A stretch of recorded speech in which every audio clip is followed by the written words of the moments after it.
Finally today, when they buried David Broder of the Washington Post last week, they buried the greatest political reporter of our time, maybe any time.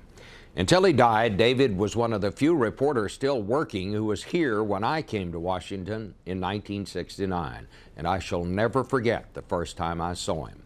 Here just a couple of weeks, I was sent to a news conference which turned into a shouting match, not with the news source, but among the reporters trying to shout down each other to ask a gotcha question.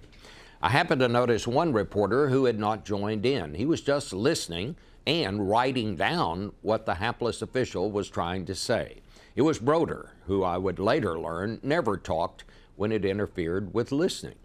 When I read his story the next day, I realized he had more information and a more complete account than any of us who had been trying to shout down each other. He'd apparently pieced together the story with his own reporting before he got to the news conference and was just listening to see if the official deviated from what he already knew. And that was Broder. He did his homework before he went on a story, always did his own reporting, and more important, took the time to listen to what people said. In today's technology-driven journalism, that method is sometimes lost, but it is still the best way. They buried David Broder, but let's hope we never bury or forget his great lesson. Talk less, listen more. We will really miss you, David.